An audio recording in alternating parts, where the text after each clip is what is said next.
Bismillahirrahmanirrahim. Assalamualaikum warahmatullahi wabarakatuh. Halo, apa kabar semuanya? Semoga sehat selalu ya.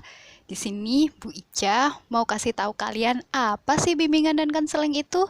Bimbingan dan konseling adalah proses interaksi antara konselor dengan konseli, baik secara langsung maupun tidak langsung, dalam rangka untuk membantu konseli agar dapat mengembangkan potensi dirinya ataupun memecahkan permasalahan yang dialaminya.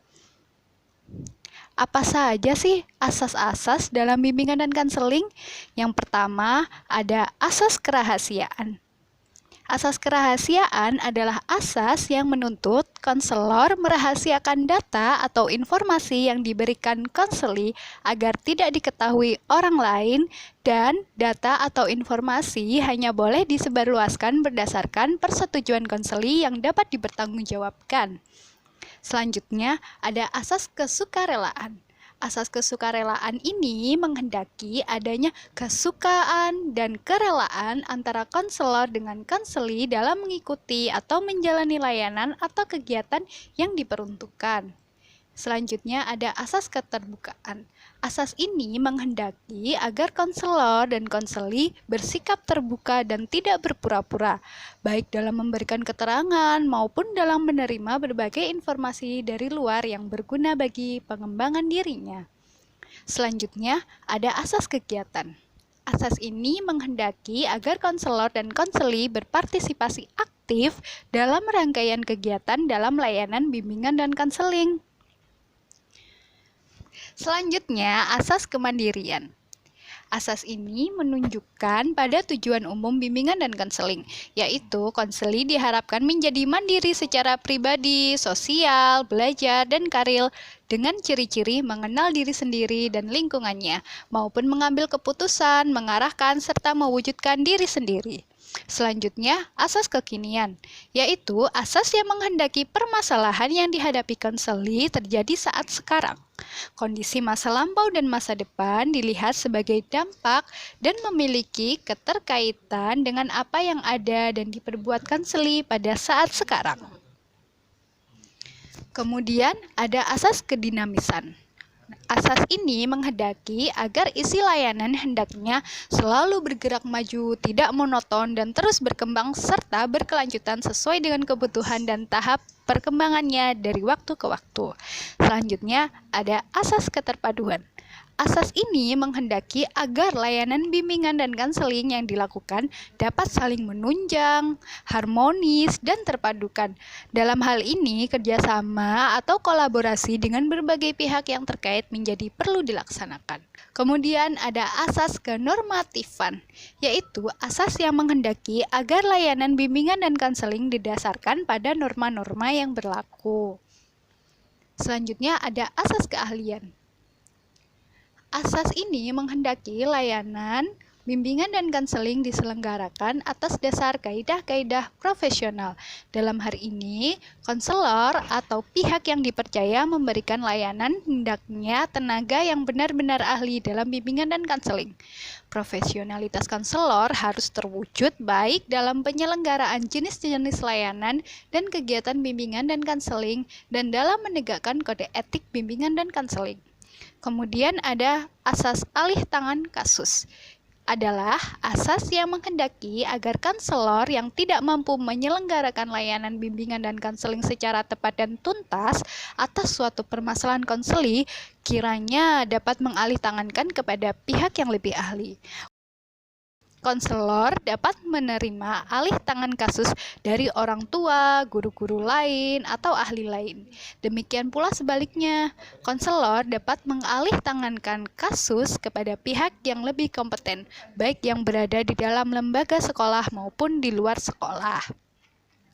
Selanjutnya ada asas Tutwuri Handayani, merupakan asas yang diadopsi dari nilai-nilai pendidikan Ki Hajar Dewantoro.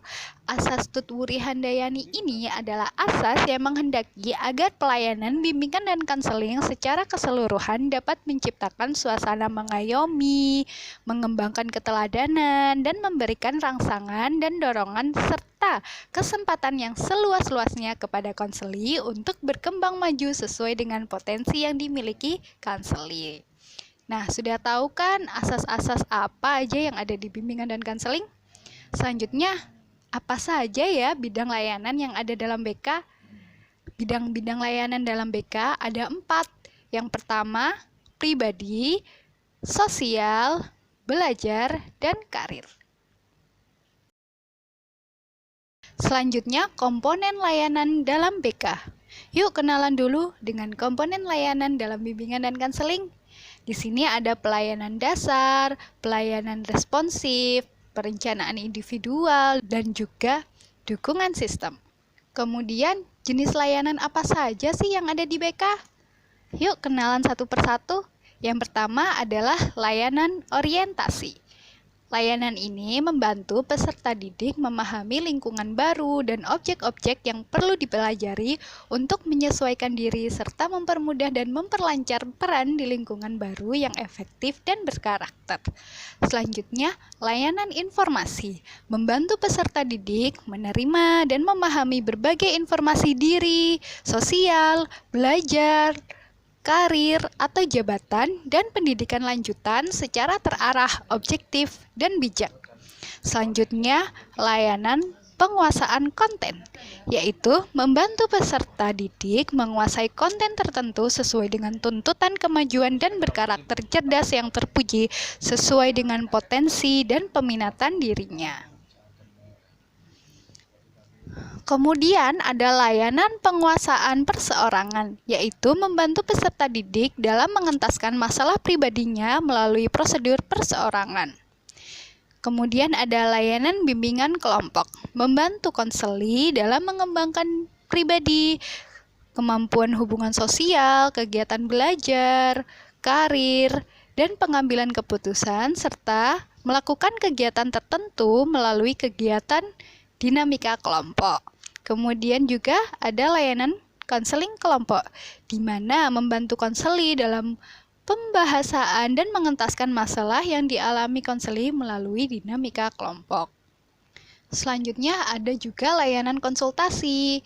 Di sini, konseli dapat memperoleh wawasan, pemahaman, dan cara-cara yang perlu dilakukan.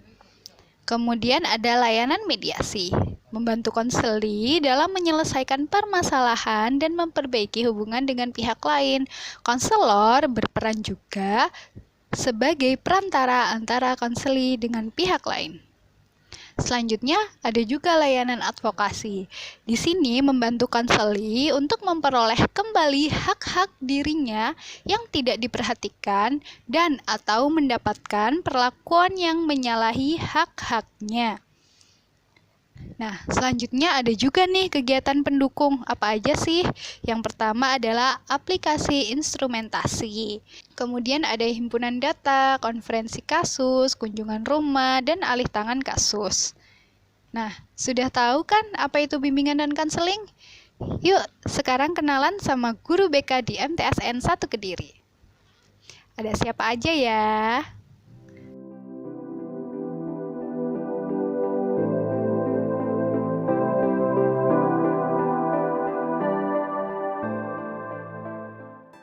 Nah, sudah kenal kan dengan guru-guru BK? Terima kasih ya sudah nonton video ini. Semoga kalian sehat selalu dan tetap semangat belajar. Wassalamualaikum warahmatullahi wabarakatuh. Bye.